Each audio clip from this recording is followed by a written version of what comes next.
أعوذ بالله من الشيطان الرجيم. بسم الله الرحمن الرحيم. إنما المؤمنون إخوة فأصلحوا بين أخويكم واتقوا الله لعلكم ترحمون.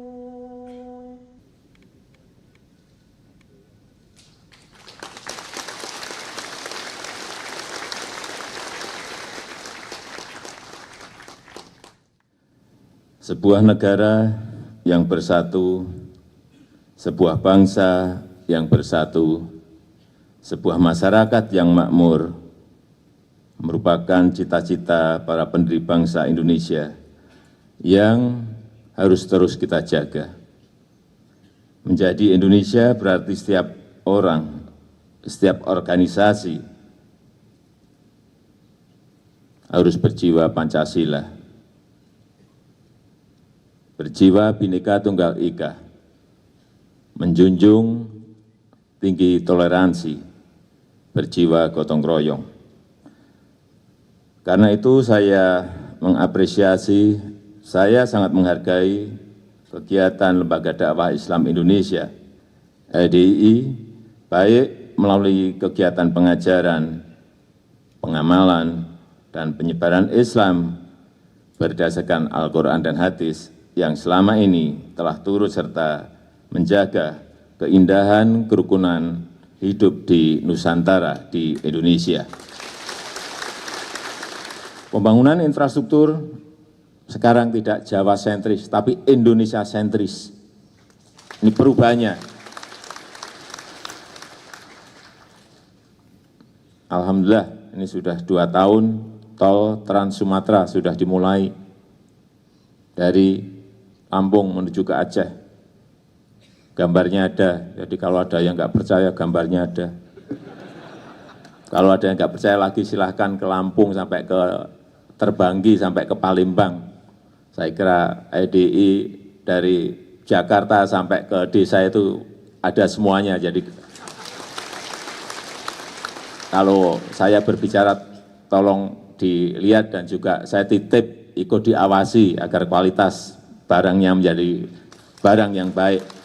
Kalau ada hal yang kira-kira nggak baik, kualitas aspalnya atau kualitas cornya, bisikin ke saya lewat Bapak Ketua Umum.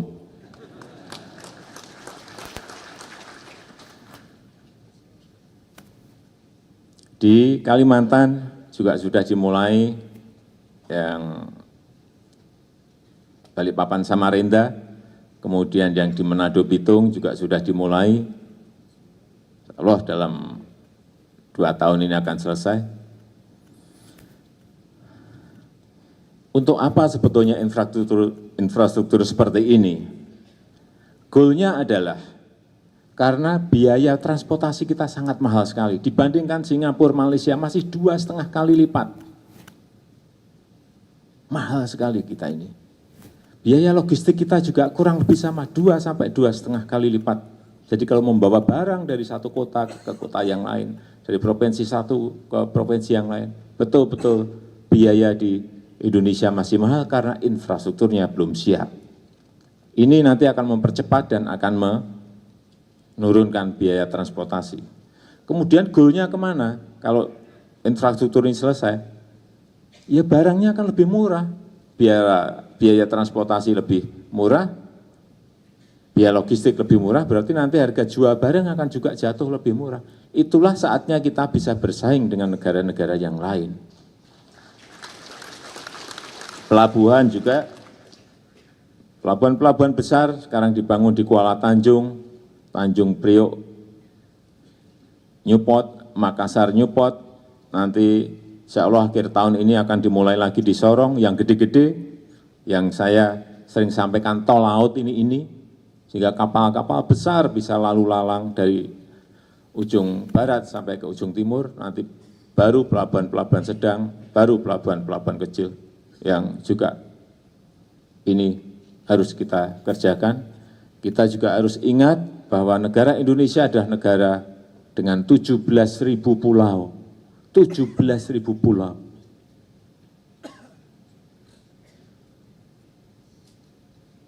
Yang kecil-kecil sudah dimulai, misalnya di Natuna, pelabuhan harus dimulai.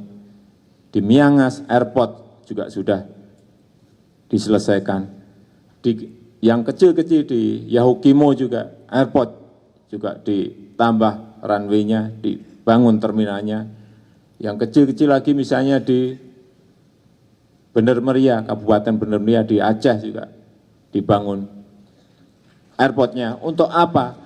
Bukan juga masalah logistik dan transportasi, tapi inilah yang akan mempersatukan bangsa kita. Karena dari Aceh bisa langsung terbang ke Papua, dari Aceh bisa langsung berlayar menuju ke timur, ke Sulawesi, ke Ambon, dan yang lain-lain. Tanpa itu persatuan kita akan sulit untuk kita jalin. Jadi arahnya bukan hanya masalah harga, tetapi juga berkaitan dengan persatuan kita. Yang kedua, yang berkaitan dengan penyiapan sumber daya manusia. Inilah sebetulnya kekuatan kita. Pada tahun 2030, tahun 2035, kita akan mendapatkan sebuah bonus demografi yang sangat besar. Anak-anak muda dengan jumlah lebih dari 60%. Akan kita punyai. Padahal negara-negara yang lain sudah pada menuju ke usia yang tidak produktif. Kita memiliki itu. Tapi kuncinya kalau jumlahnya besar, tetapi kualitas SDM-nya tidak mulai disiapkan dari sekarang, bisa juga menjadi sebuah bencana. Karena menjadi tidak produktif. Banyak tetapi tidak produktif. Banyak tetapi tidak bisa masuk ke dunia kerja karena kualitasnya tidak kita siapkan. Kenapa sekarang kita fokus ke sini, ke vocational training, ke vocational school, kejuruan, pelatihan, karena memang arahnya ke sana. Kita lihat negara-negara maju, Jerman yang saya lihat, Jepang yang saya lihat, Korea Selatan yang saya lihat, menggarap sumber daya manusia ini, SDM ini dengan sangat serius, tetapi betul-betul menuju kepada apa yang dimaui oleh industri, apa yang dimaui oleh pasar. Tetapi sekali lagi, meskipun mereka pinter, mereka pandai, mereka menguasai teknologi, tapi kalau tidak didampingi dengan keimanan yang baik, tidak didampingi dengan kejujuran yang baik, tidak didampingi dengan integritas yang baik, tidak didampingi dengan budi pekerti yang baik, tidak ada artinya. Bisa juga menjadi sebuah malapetaka. Coba kita lihat, tadi sudah disampaikan oleh beliau, di Jepang, saya lihat juga di Korea, yang namanya kepada orang tua, yang namanya kepada senior, selalu kalau ketemu, hai, sambil gini, hai, ini sebuah penghormatan. Kita dulu juga punya, tahun-tahun 70-an saya ingat, dengan yang lebih senior pasti menunduk, kalau ada yang duduk pasti gini. Kemana itu?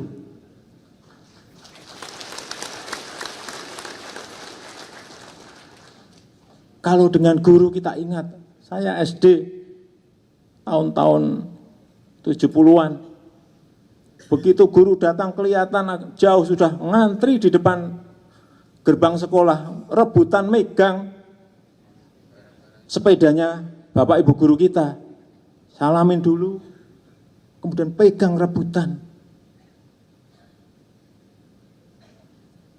Inilah kita kehilangan karakter itu.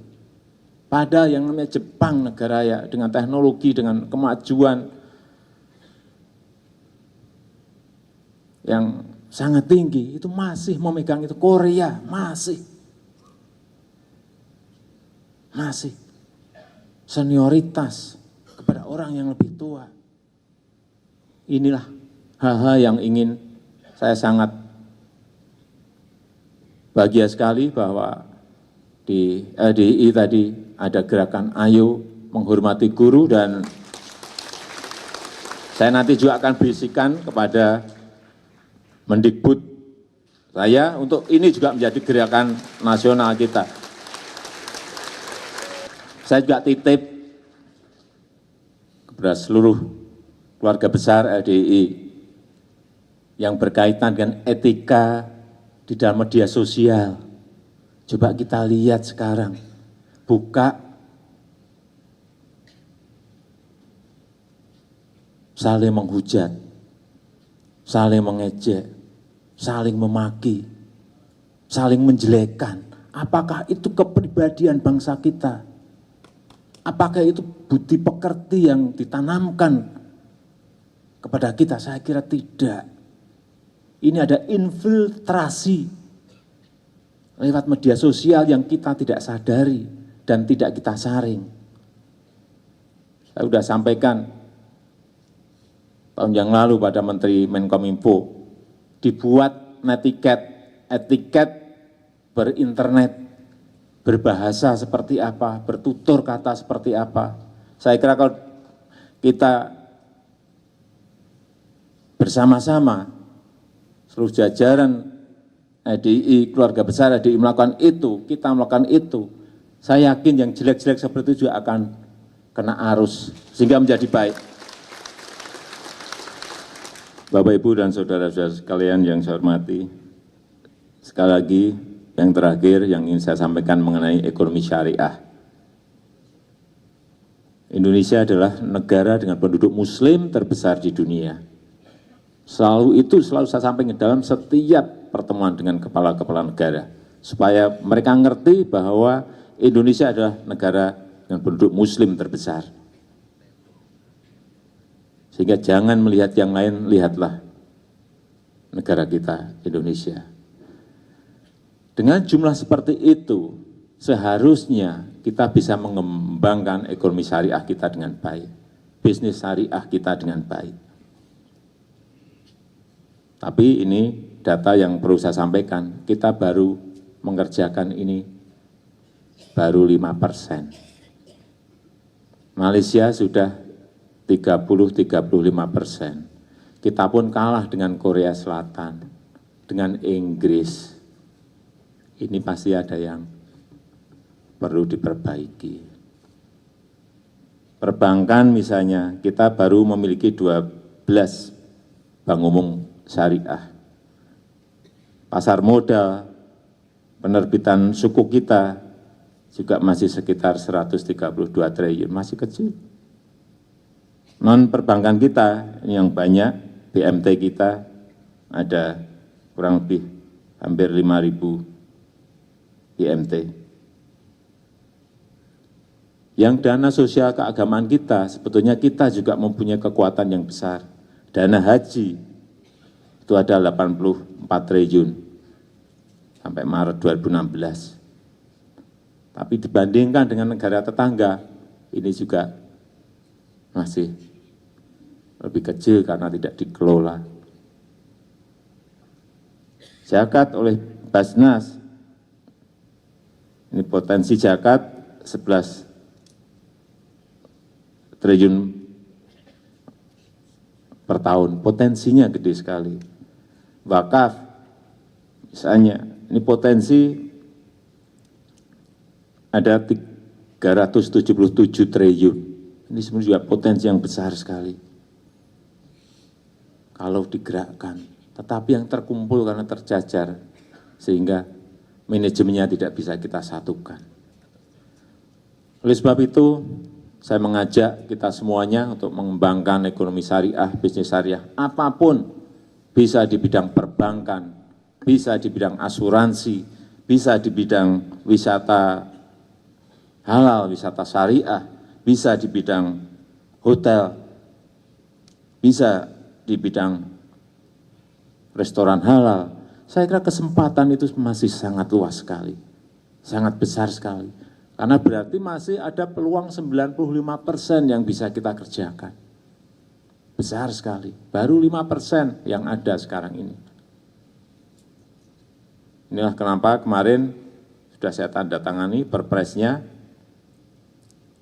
Komite Nasional Syariah yang moga-moga dengan ini dan saya menjadi ketua pembinanya di situ langsung, insya Allah nanti dengan menggerakkan ini, ekonomi kita akan semakin baik karena yang 95% itu akan terus kita isi dengan gerakan-gerakan ekonomi yang kita lakukan. Saya kira itu yang bisa saya sampaikan pada kesempatan yang baik ini. Mohon maaf apabila ada hal yang kurang berkenan. Wassalamualaikum warahmatullahi wabarakatuh.